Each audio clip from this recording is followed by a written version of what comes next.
bienvenue Natacha Apana. On va parler de La Nuit au cœur, qui est paru à la rentrée littéraire dernière. Et bienvenue bientôt à Julie Wolkenstein, qui avait un problème d'horaire et de taxi et qui est donc en route. Parce que cette table ronde réunira ces deux autrices pour deux livres différents, mais qui ont effectivement en commun ce thème. Pas développé là, mais il s'agit de l'emprise en fait. De l'emprise et de la domination masculine avec violence au sein du couple. Et c'est traité de façon fort différente dans les deux livres, on y viendra plus tard, mais du coup on va commencer par vous, Natacha Apana, puisque La Nuit au cœur raconte et enquête à la première et à la troisième personne. Vous prenez parole en votre nom, vous racontez une histoire qui vous est arrivée, et vous la reliez à deux autres histoires qui vous ont frappé. L'une parce qu'il s'agissait de votre cousine qui meurt sous, si je dis les coups, c'est presque minoré, de son compagnon à l'âge d'une trentaine d'années. Et la troisième histoire qui vont donc être reliées dans ce livre, c'est celle d'un fait de ceux qu'on dit divers et qui ne le sont pas, de la mort de...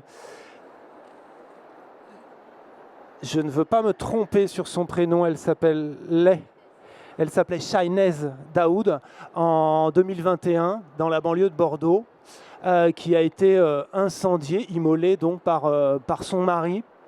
Et donc des morts violentes qui étaient la conclusion de phénomènes d'emprise, visibles ou invisibles ou mal visibles par l'entourage. Et ça vous ramène à votre propre histoire, où entre l'âge de 17 et 25 ans, avant de venir en France, vous avez vécu une histoire avec un homme plus âgé. C'est aussi un des points communs de ces structures qui se mettent en place. L'homme est souvent plus âgé, qui vous a violenté et vous êtes enfui. Et le livre démarre sur ces figures de fuite, ces trois figures de fuite, et sur ces trois coupables, hommes qui sont nommés par leurs initiales, et à qui vous ne donnerez pas parole très volontairement. Et il y a un dispositif à l'œuvre. Vous parlez de la pièce imaginaire, dans laquelle vous vous imaginez une sorte de ce qui ne serait pas un procès, mais en tout cas les faire comparaître pour que quelque chose soit tout de même énoncé de cette culpabilité effective, très mal visible ou mal lisible dans la société et dans les consciences autour. Et dans le dispositif ensuite, il y a d'abord ces trois îles dans ce moment introductif. Il y a ensuite 5 parties dans le livre qui s'intéressent, c'est sans doute pour ça que je l'ai mis au présent tout à l'heure, Shahnez, qui s'intéressent à rendre vie, à rendre la vie et quelque part à rendre vie à ces femmes, qui font donc aussi des vies au sens littéraire du terme, pour leur redonner quelque part parole et espace là où elles en ont manqué durant leur vie conjugale et également dans leur mort. C'est-à-dire que la façon dont l'information de la mort vous est advenue a souvent été caricaturale. On y reviendra et vous souhaitez tenter de réparer cela aussi. Et donc le dispositif, c'est ensuite de s'intéresser aux femmes. La question que j'allais vous poser autour du livre de Julie Wolkenstein, mais on attendra son arrivée, livre qui est une fiction et qui donne la parole à 5 femmes autour d'un coupable imaginaire, puisqu'on est dans une fiction, pour ne pas lui donner la parole à lui non plus, et on comprend dans la fiction pourquoi, en le lisant. Ce dispositif-là m'intéresse parce qu'il me semble au cœur de la démarche aussi. Il y a quelque chose de l'ordre d'une éthique dans le regard que vous questionnez, vous souhaitez être juste dans la focalisation. Et fonctionner de cette manière-là, est-ce que c'est une façon de rendre justice aussi? Parce que, notamment, dans la violence et dans l'emprise, la parole, ces femmes ne l'ont jamais eue. C'est une des armes de domination de ces phénomènes d'emprise. La question, c'est est-ce qu'il était volontaire et Est-ce qu'il y a là-dedans une idée de rendre justice, en quelque sorte? Bonjour Julie. Bonjour, je suis absolument confuse.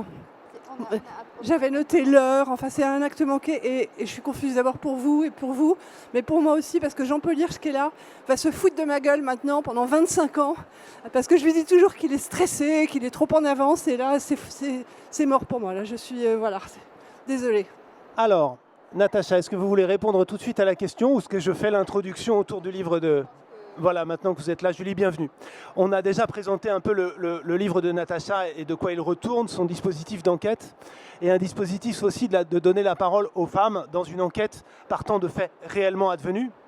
Dans Chimère, qui est paru à la rentrée de janvier chez POL, c'est une fiction, c'est donc un roman, une enquête qui joue aussi avec les codes du genre policier, il y a une énigme à résoudre, et donc le dispositif sert aussi à ça. Ce dispositif de 5 femmes qui nous donnent leur version de ce qui est arrivé autour de la mort accidento-criminelle d'un personnage qui s'appelle Osmonde. Alors Osmonde, c'est son nom de famille, ça aussi, ça fait partie de la caractérisation du personnage. Il se fait appeler par son nom de famille et qui donc semble plutôt être la victime de quelque chose d'un point de vue judiciaire, d'un point de vue enquête, mais dont on se rend compte peu à peu, au fil de ces 5 témoignages, qui ont tous une modalité différente, que cet homme développait une manière d'emprise dans son couple, à l'égard de sa femme, à l'égard également de sa fille, et qu'il les a en partie détruites, psychologiquement, socialement également, ce qui relie thématiquement vos 2 livres, et qui était l'entrée. Et ce que j'étais en train de dire à Natacha, c'est que si vos 2 livres sont différents, hein, j'ai dit dans la forme une fiction et une enquête, il y a un point commun intéressant à cet endroit-là, dont j'aimerais faire une question et que vous vous empariez, dans le dispositif, donc qui relie donc la construction du livre. Dans le vôtre, il y a une forme de jeu, de puzzle avec le policier, mais pas seulement. Osmonde, c'est de lui dont ça parle, c'est ce portrait en creux qui s'érige de malfaisance, si je le dis un peu simplement, et il s'érige à travers les paroles strictement des femmes. D'ailleurs, Osmonde parle peu, ses propos sont très peu retranscrits, et cette question de la parole, de cette mise en scène-là, de la parole féminine pour parler de l'emprise masculine, me semble être un point commun dans ces 2 livres assez différents. Et c'était la question que je posais donc à Natacha pour démarrer, puisque ce dispositif est érigé de façon très formellement nommée dans votre livre, Natacha. Et j'aimerais savoir s'il y a là quelle intention dans le fait de mettre ces hommes en scène pour faire un cut, si j'ose dire, et les faire taire pour démarrer. Bonjour et merci d'être là. Je retiens plusieurs choses de ce que vous avez dit. Je crois qu'être juste en littérature, ce n'est pas forcément rendre la justice ou donner de la justice. Le temps de l'écriture, le temps du travail, le temps en amont est un temps très différent de celui de la publication et de l'implosion, l'explosion ou du silence qui accompagne un livre. Donc pour moi, ce sont 2 choses différentes. Je dois dire tout simplement que quand j'ai commencé à envisager le livre, ça a d'abord commencé par celle que vous nommez la 3e, qui est Shahinez Daoud. Et ça n'a pas commencé par moi, ça a commencé vraiment par elle, par la manière dont elle a été mise à mort, par son exécution publique, par toutes les voix qui ont remplacé la sienne. Et lentement, dans les jours qui ont suivi sa mort, il y a eu une sorte de remontée de la mémoire, à la fois de la mémoire d'Emma, ma cousine, et ma propre mémoire, donc une sorte de travail sur le temps. Et au cours de ces semaines, plutôt après aussi, je pensais, je me disais que je pourrais écrire un livre sans la présence des hommes, pas du tout même, et qu'ils ne seraient nommés qu'au moment où ils accompliraient leurs gestes. Et il se trouve que pendant le travail, soit de rencontres avec la famille, de lecture, de documentation, de pensée, de recherche historique, je me suis rendu compte que les 3 hommes, spécifiquement, là, je ne parle pas du tout en général, ces 3 hommes-là ont été très aimés de leur famille, de leurs enfants, de leurs parents, de leurs compagnes.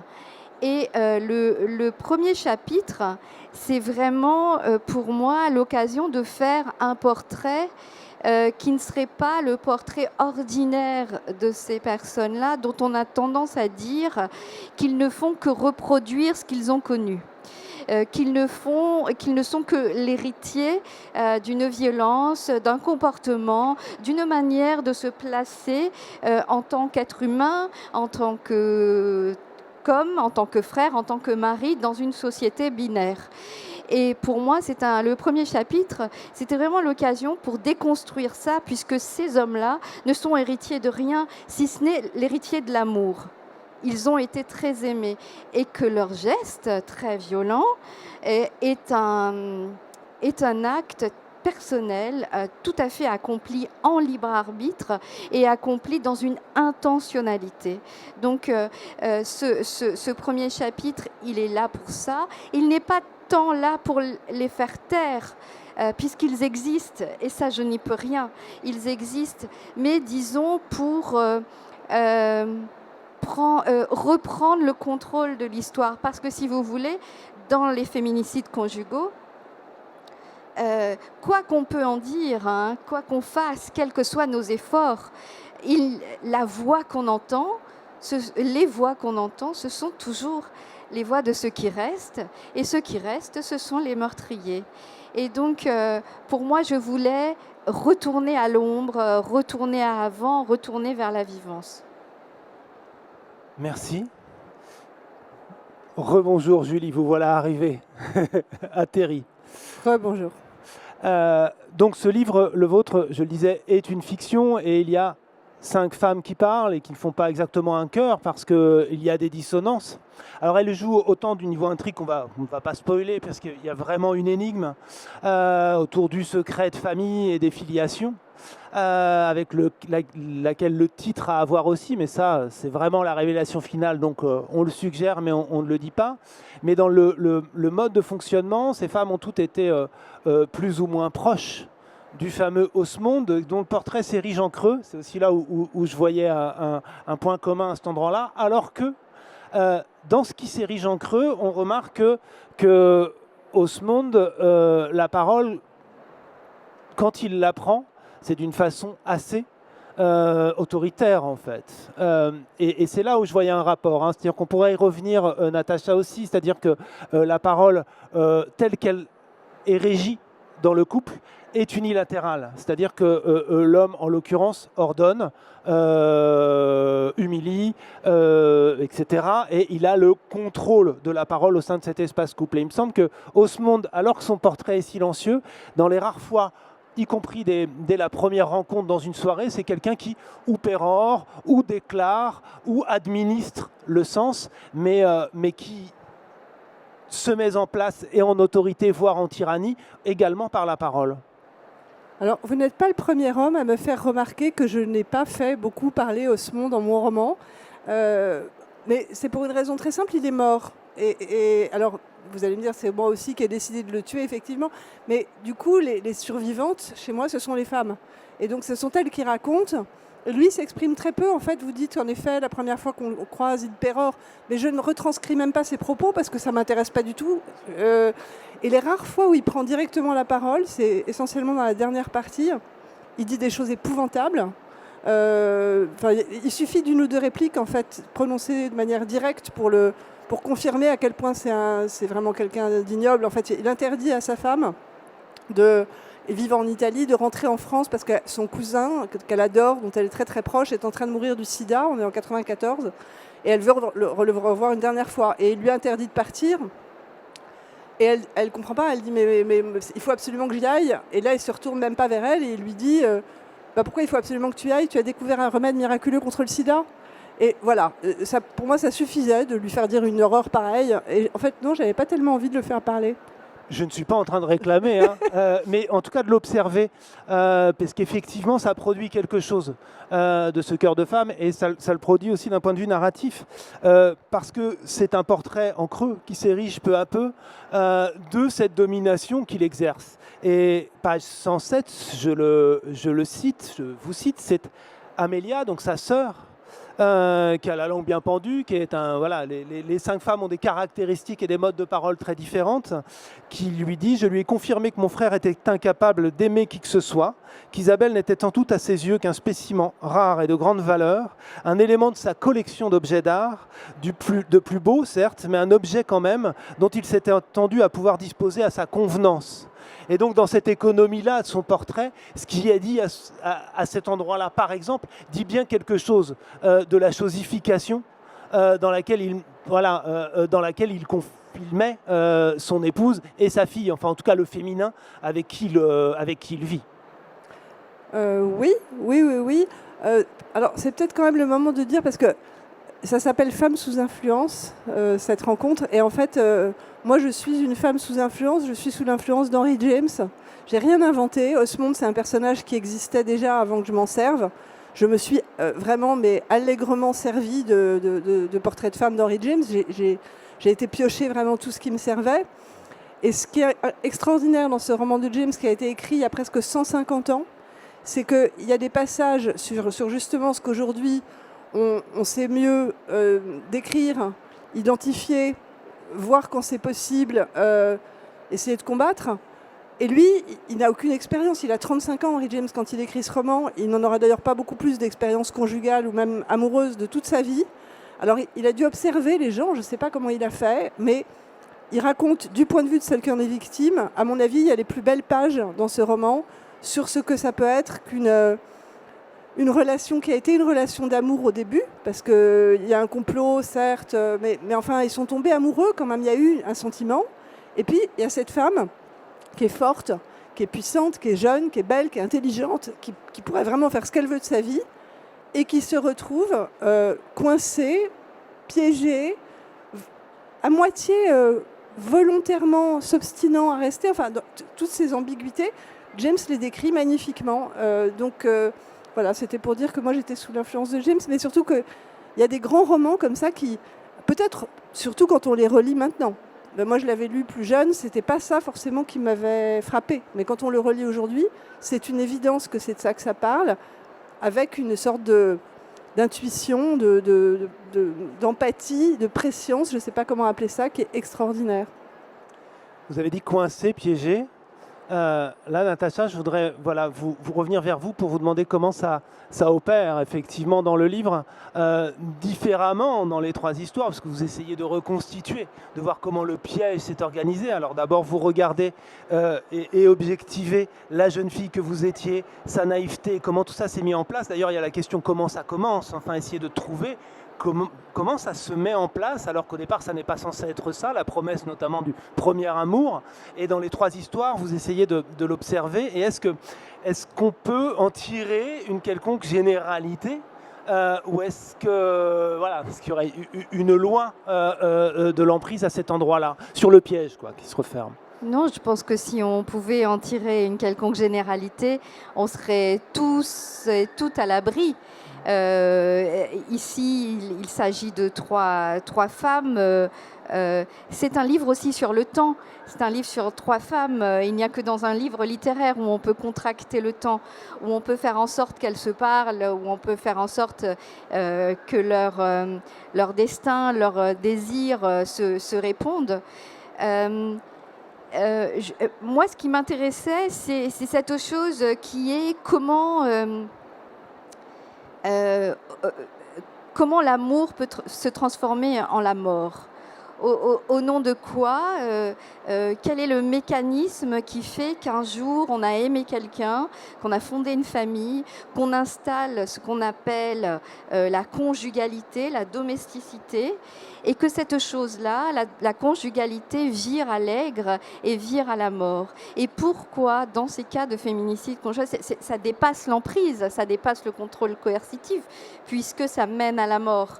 Quels sont les éléments qu'est-ce qui se met en place. Et là, je ne fais que regarder je ne fais que regarder la vie de Shahinez Daoud et la vie d'Emma, donc je ne peux pas faire des généralités. Il y a pourtant des parallèles.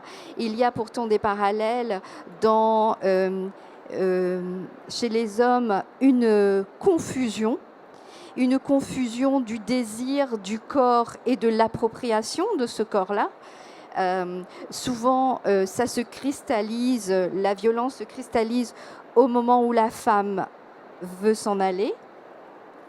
Et ce qui est tout à fait, une situation qui est tout à fait banale, un couple qui se sépare, ces hommes ont tellement investi le corps de la femme, ont tellement l'ont colonisé d'une telle manière qu'ils ne peuvent imaginer que ce corps leur échappe, qu'ils ne peuvent imaginer que ce corps aime un autre, vive ailleurs, existe ailleurs.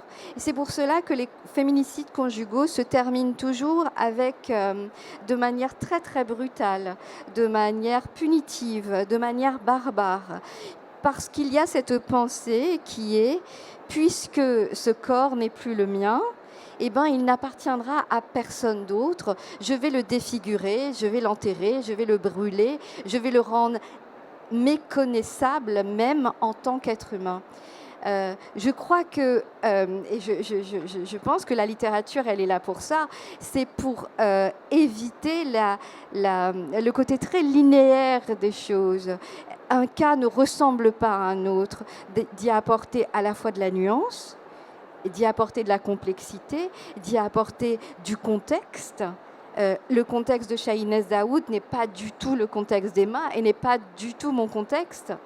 Donc, il est là un livre aussi qui part à la recherche de fantômes, qui part à la recherche de quelque chose qui est que la mort d'une femme aux mains de son compagnon, de son ex, de son amoureux, est une mort qui fige, est une mort qui infantilise, est une mort qui vulnérabilise, et est une mort qui fait que son existence passée est complètement effacée au profit de cette barbarie. Je repensais aux scènes de mort. Il y en a 3, et effectivement, de mort. Non, d'une qui n'est pas une mort, mais de votre fuite qui se termine heureusement.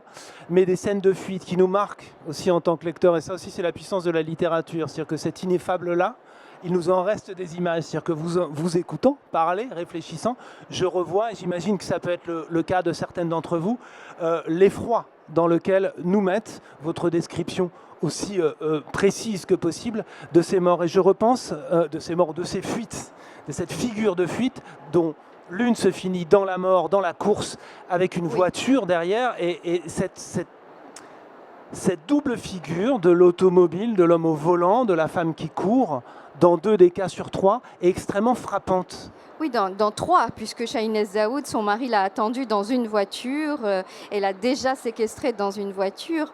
La précision même, c'est la Nuit au cœur, pardon Julie, après je vous donne la parole, la Nuit au cœur est un livre qui est à la fois un roman, mais qui est un récit et qui a plusieurs écritures. Pour ce qui est de la dernière journée de Shahinez Daoud, en effet, c'est une journée de grande précision.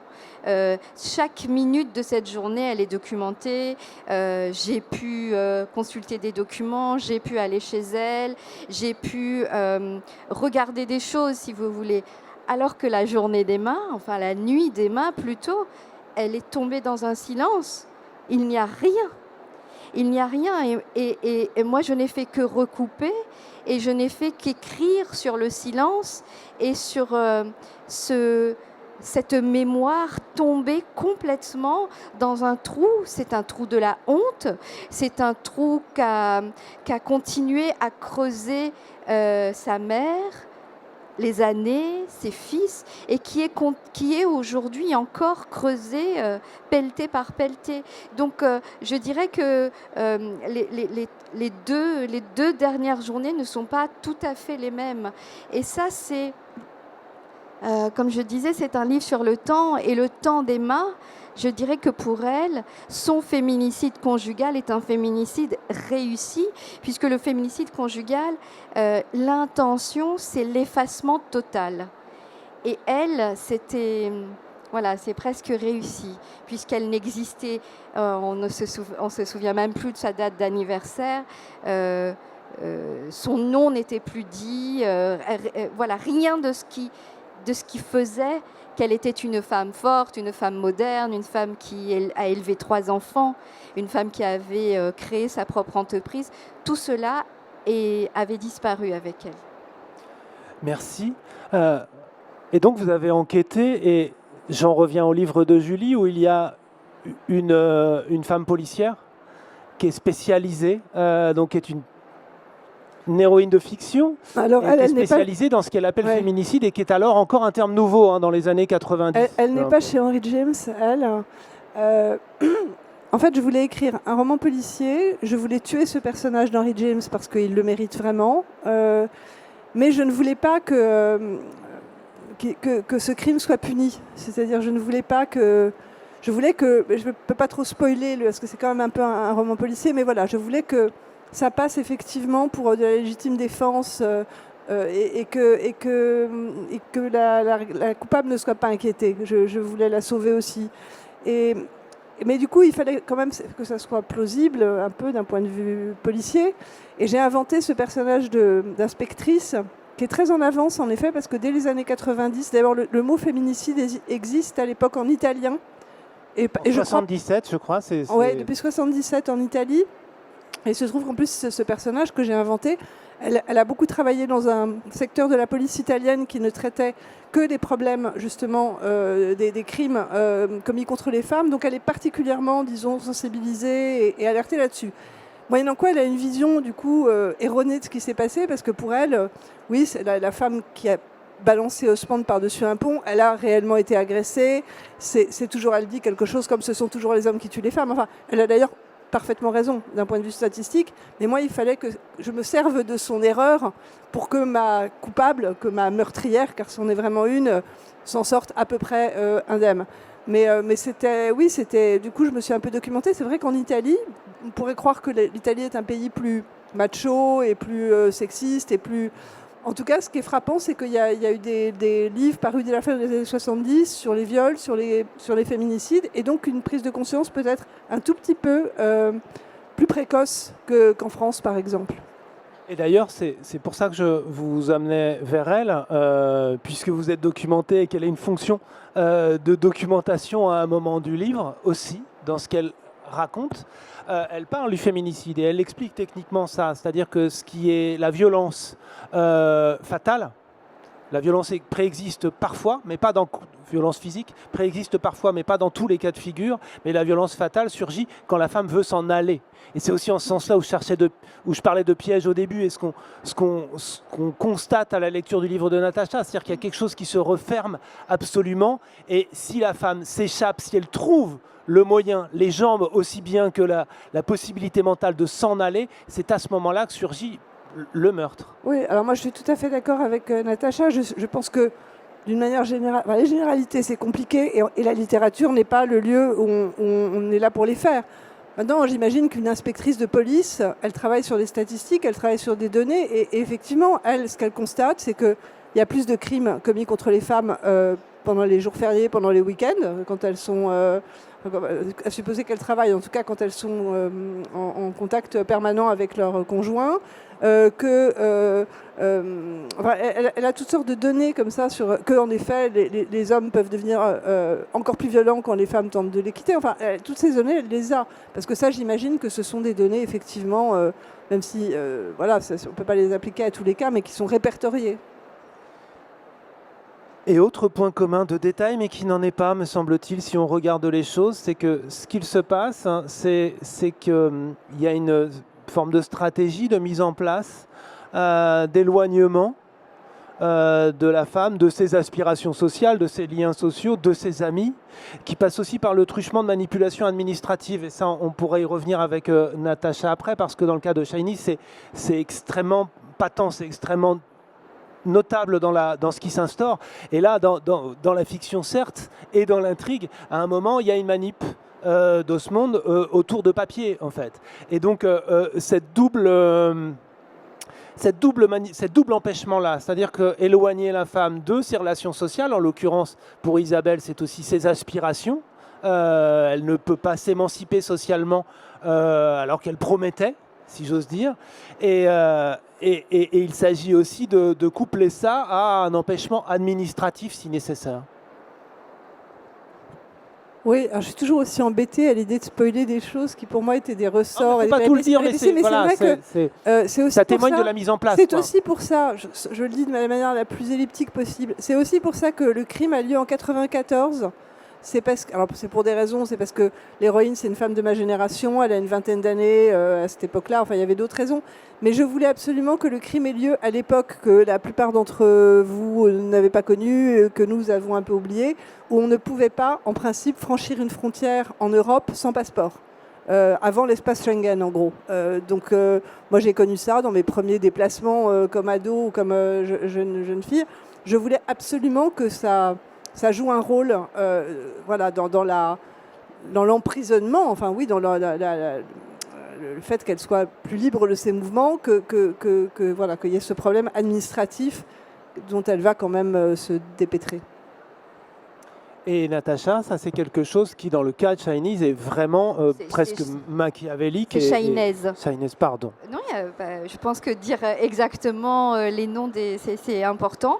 Dans le cas de Shahnaz Daoud, oui, c'est un cas très particulier parce qu'elle venait d'arriver en France et son mari détenait ce pouvoir-là. C'est ce pouvoir de savoir comment remplir des papiers, quels papiers remplir, puisqu'elle avait un fils qui n'était pas avec elle et qu'elle souhaitait récupérer.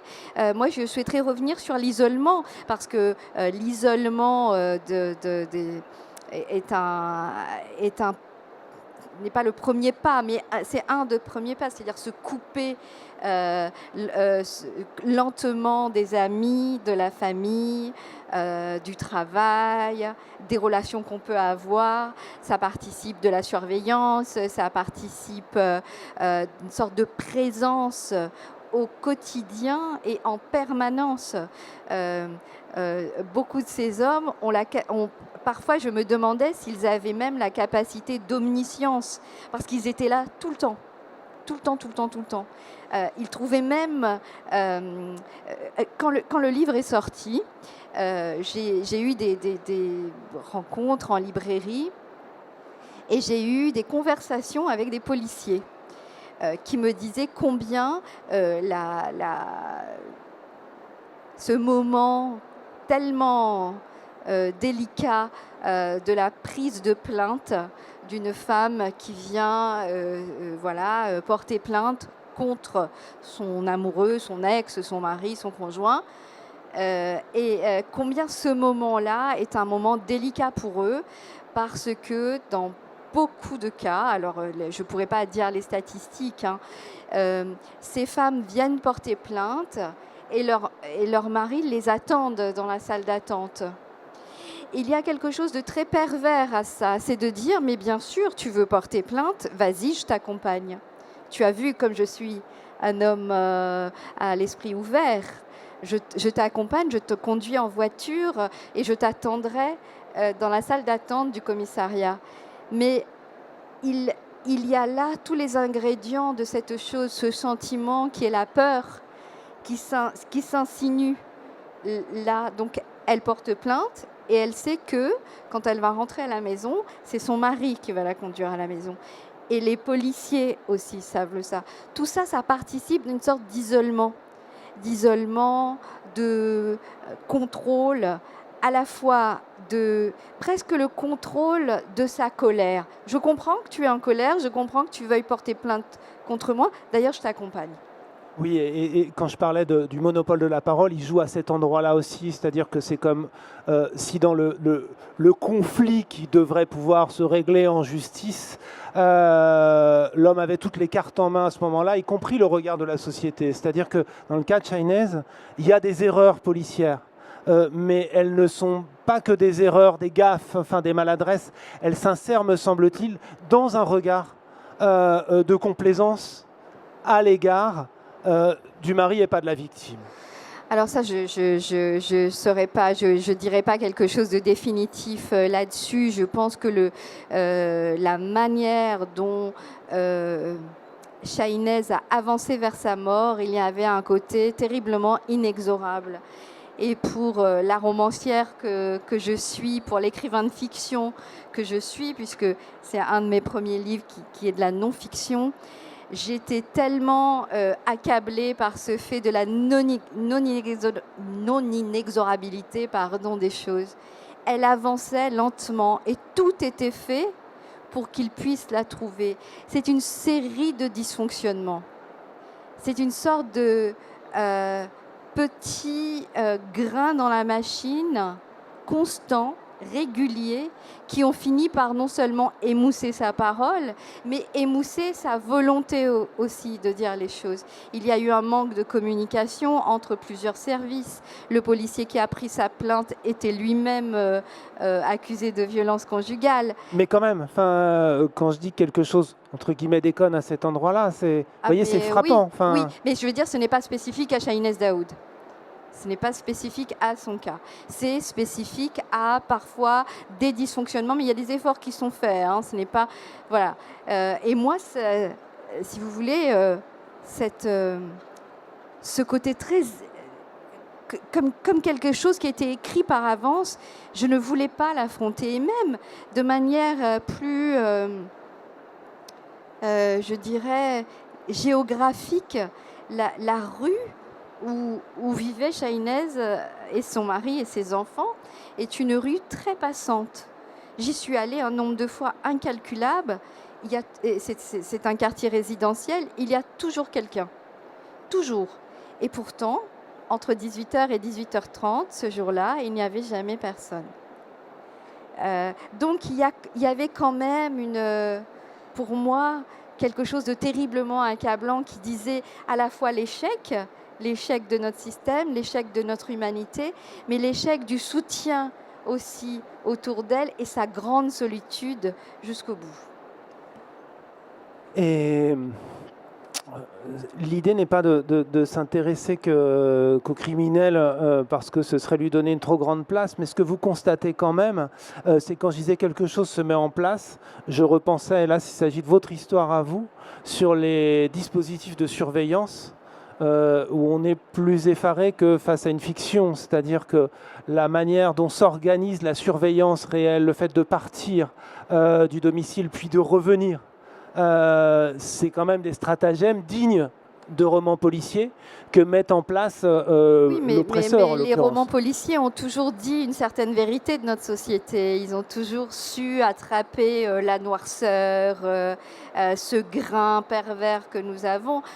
Toutes les femmes qui ont été à un moment donné avec quelqu'un de très jaloux ou quelqu'un qui n'avait pas conscience, c'est à quel point la surveillance se met en place. Et moi, elle me fait penser au Moyen-Âge, la manière dont on traçait un cercle autour des sorcières et qu'il ne fallait pas qu'elles sortent de ce cercle-là. Et c'est exactement ça.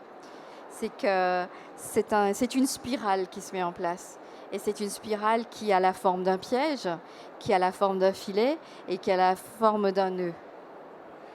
Et alors, il y a la question de est-ce que la femme peut s'en aller ou pas? Tout est mis en place pour que ça ne se passe pas, mais Julie, c'est notamment son amie Henriette qui tente de lui dire est-ce que quelque chose est possible et qu'est-ce qui se passe à ce moment-là? Est-ce qu'elle est en incapacité dans cette forme de sidération dans laquelle ça met? On pourra y revenir avec Natacha aussi sur la sidération à l'œuvre dans le mécanisme, mais quand Henriette tente, elle, de façon plus claire que les autres, de lui dire à quoi elle se heurte, qu'est-ce qui fait que ça n'est pas entendable ou que ça n'est pas agissable pour Isabelle. C'est très mystérieux.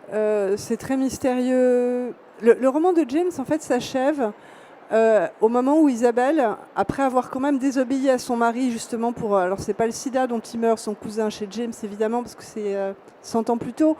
Mais elle lui désobéit, elle retourne quand même voir son cousin mourir. et à la surprise de tous les autres personnages du roman, alors qu'en plus elle a découvert quelque chose de très particulier sur son mari qui devrait vraiment, parce qu'elle a cette liberté, cette liberté économique, sociale, enfin, en fait elle n'a à peu près rien qui l'empêche, elle décide quand même de retourner auprès de lui. Ce qui est une fin ouverte, parce qu'on ne sait pas ce qui va se passer, une fin révoltante pour tous ceux qui ont lu ce roman. On se dit mais pourquoi est-ce qu'elle y retourne? Qu'est-ce qu'elle va faire là? Et bon, moi je m'en suis sortie, ou je l'en ai sortie d'une certaine manière, en faisant que quand le soir où elle arrive, il vient d'être tué, donc elle n'a pas à prendre cette décision. Et pourquoi elle ne la prend pas, c'est très mystérieux dans ce roman. Je pense que c'est mystérieux dans beaucoup de cas où la coercition dont souffrent les deux femmes dont vous parlez, en tout cas Shahnaz Daoud, c'est vraiment cette coercition économique, familiale. Je pense qu'il y a de nombreux cas aussi où sans même qu'elle s'exerce aussi évidemment et objectivement que ça, il y a un mécanisme qui fait que on se sent coupable. En fait, on se sent coupable de ne pas être...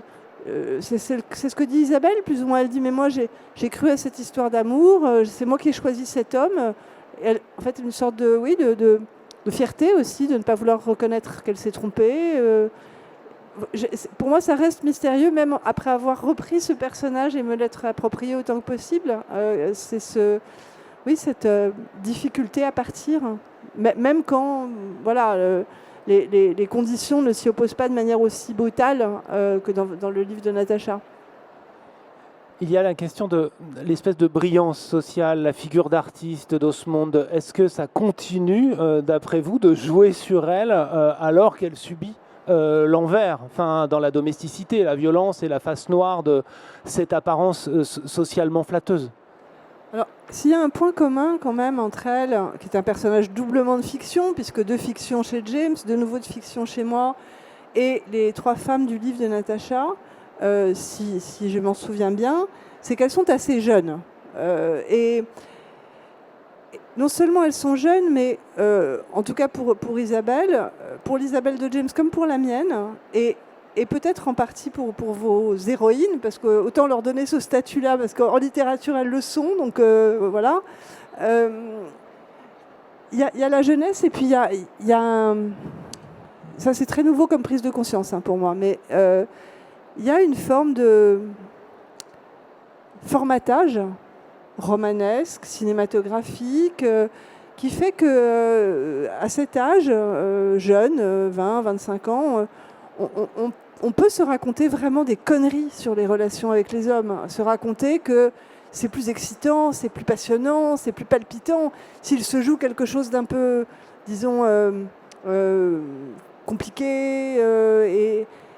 Et alors ça, moi je croise les doigts, moi j'ai une fille de 25 ans, alors je pense qu'elle a très très bien compris qu'elle n'est pas du tout formatée comme ça, et qu'elle se bat d'ailleurs très activement pour dépasser ces schémas. Mais je pense qu'il y a quand même peut-être ça aussi de commun, c'est que beaucoup de générations de femmes ont subi, sans forcément que ça prenne les proportions aussi tragiques que dans le livre de Natacha, mais on subit cette espèce d'auto-responsabilité. Si ça marche pas, c'est de ma faute, et avec une fascination aussi pas pour la violence, mais pour la possessivité, et pour une relation un peu comment dire, compliquée.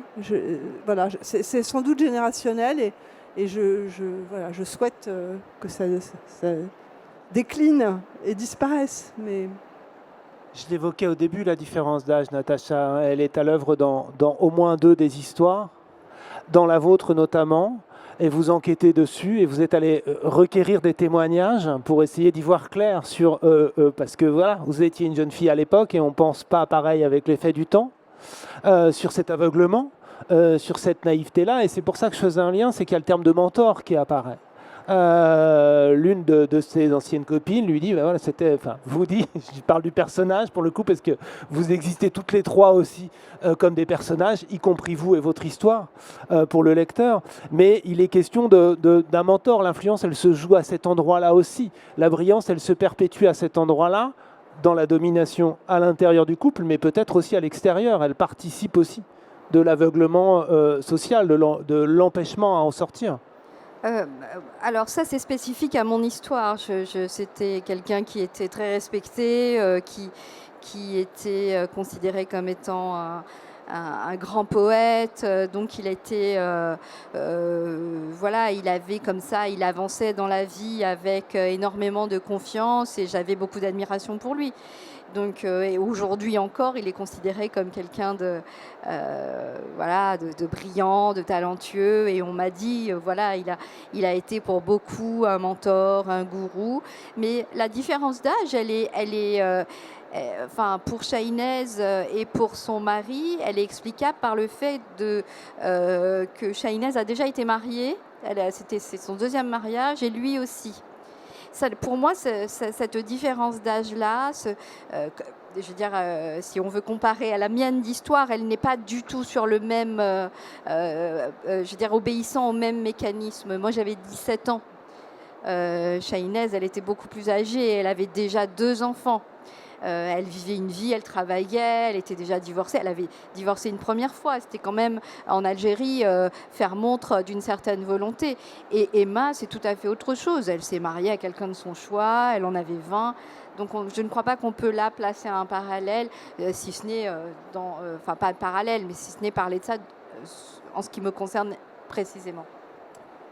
Mais je reviens sur le terme mentor et sur le « on n'imagine pas », qui est une formule que vous répétez après le bref portrait de chacun de ces hommes. Et c'est pour ça que je parlais de l'image sociale extérieure, c'est-à-dire dans ce que vous constituez là au début, dans cette scène introductive, vous insistez bien sur le « on n'imagine pas ».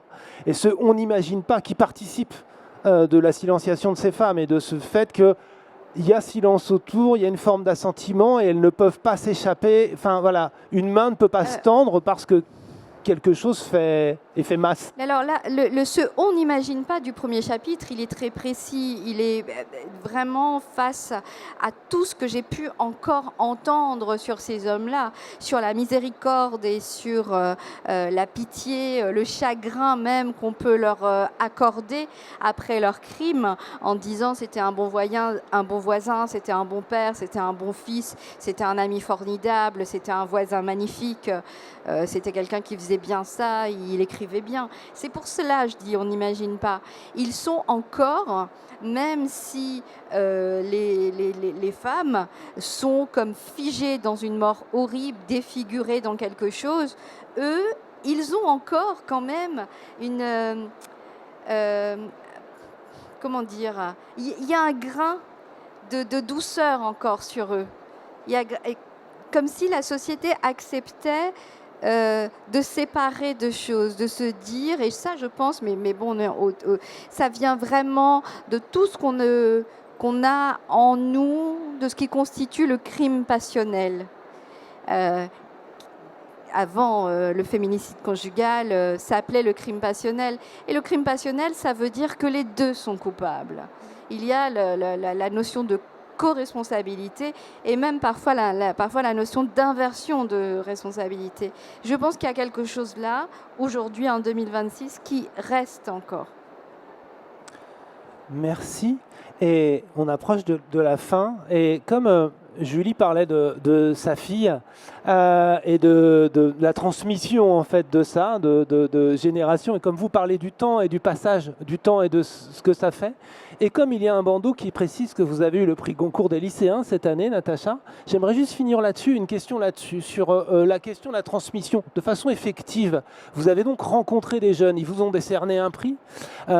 Qu'est-ce que vous apportent ces échanges-là et qu'est-ce que vous avez l'impression que le livre apporte? Qu'est-ce que ça a produit que vous n'imaginiez pas forcément dans ces échanges avec la jeunesse? Alors il faut leur poser la question, ce que Ils ça sont pas tous produit. là. Ils ne sont pas tous là. Mais j'ai remarqué qu'on a l'impression que les jeunes ont 2 temps de retard, mais en réalité, ils ont 2 temps d'avance sur nous.